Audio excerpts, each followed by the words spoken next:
Dear students, కణంలోని అత్యంత ముఖ్యమైన భాగం న్యూక్లియస్. ఇది సెల్ యొక్క కంట్రోల్ సెంటర్గా పనిచేస్తుంది.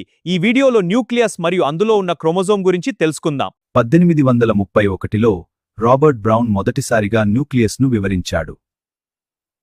తర్వాత ఫ్లెమింగ్ అనే శాస్త్రవేత్త న్యూక్లియస్లో స్టెయిన్ అయ్యే మెటీరియల్ను క్రోమటిన్ అని పేరు పెట్టాడు.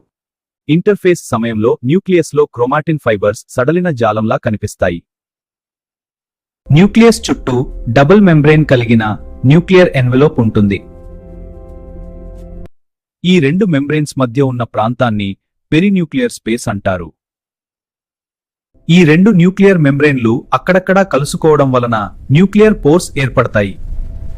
న్యూక్లియర్ పోర్స్ ద్వారా ఆర్ఎన్ఏ మరియు ప్రోటీన్స్ న్యూక్లియస్ మరియు సైటోప్లాజం మధ్య ప్రయాణిస్తాయి. ఔటర్ న్యూక్లియర్ మెంబ్రేన్ ఎండోప్లాస్మిక్ రెటిక్యులంతో కలిసి ఉంటుంది.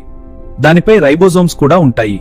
న్యూక్లియస్లో ఉండే గుండ్రటి నిర్మాణాన్ని న్యూక్లియోలస్ అంటారు. న్యూక్లియోలస్లో రైబోసోమల్ ఆర్ఎన్ఏ సింథసిస్ జరుగుతుంది. ప్రోటీన్ సింథసిస్ ఎక్కువగా జరిగే సెల్స్లో న్యూక్లియోలై పెద్దవిగా మరియు ఎక్కువగా ఉంటాయి. సెల్ డివిజన్ సమయంలో క్రోమాటిన్ ఫైబర్స్ కాయిల్ మరియు కండెన్స్ అయ్యి క్రోమోజోమ్స్గా మారుతాయి. క్రోమాటిన్లో DNA, histone proteins, non histone proteins మరియు ఆర్ఎన్ఏ ఉంటాయి. హిస్టోన్ ప్రోటీన్స్ అనేవి లైసిన్ మరియు ఆర్జినైన్ అధికంగా కలిగిన పాజిటివ్ ఛార్జ్ ఉన్న ప్రోటీన్లు. ఇవి నెగటివ్ ఛార్జ్ ఉన్న డిఎన్ఏతో బంధం ఏర్పరుస్తాయి. ఒక హ్యూమన్ సెల్లో 46 క్రోమోజోమ్స్ ఉంటాయి. ఒక హ్యూమన్ సెల్లోని డిఎన్ఏ పొడవు సుమారు 2 మీటర్లుంటుంది. ప్రతి క్రోమోజోమ్లో ప్రైమరీ కాన్స్ట్రిక్షన్ ను సెంట్రోమేర్ అంటారు. సెంట్రోమేర్ పక్కన ఉండే డిస్క్ షేప్ స్ట్రక్చర్స్ ను కినెటోకోర్స్ అంటారు. సెంట్రోమేర్ రెండు క్రోమటిడ్స్ ను కలిపి ఉంచుతుంది. డియర్ స్టూడెంట్స్, ఈ ఏఐతో అనిమేషన్స్ పిచ్చి పిచ్చిగా వస్తున్నాయమ్మా. దట్ ఈస్ వై పెన్ తీసుకున్నాను. Listen carefully. On the basis of the location of the centromere, chromosomes are of 4 types.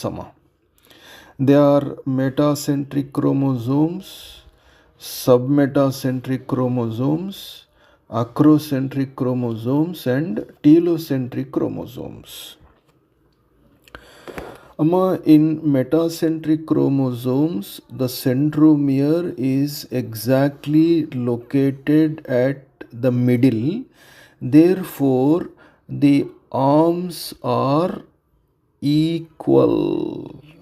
The arms are equal in metacentric chromosomes.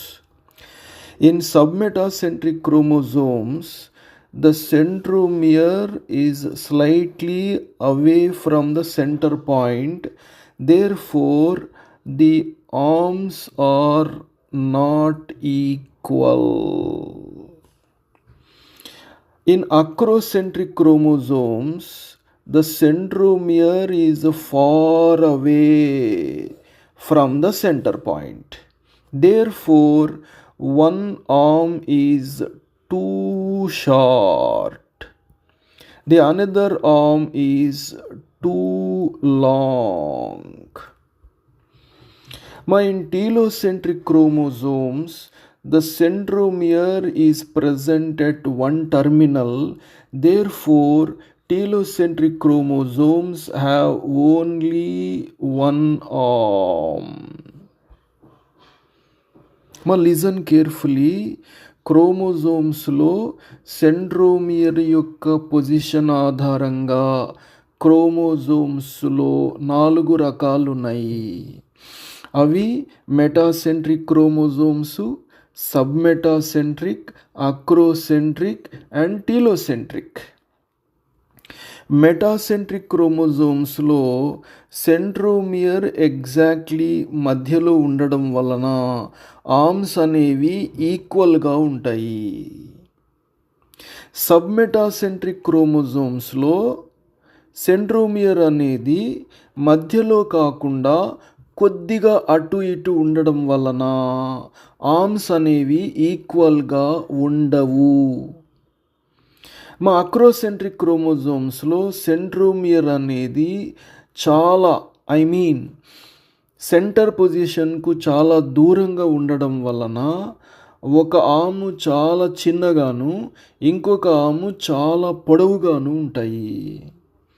టీలోసెంట్రిక్ క్రోమోజోమ్స్లో centromere అనేది ఒక చివర ఉంటుంది. కాబట్టి టీలోసెంట్రిక్ క్రోమోజోమ్స్లో ఆమ్ ఒకటే ఉంటుంది. ఇది బాగా గుర్తుపెట్టుకోండి.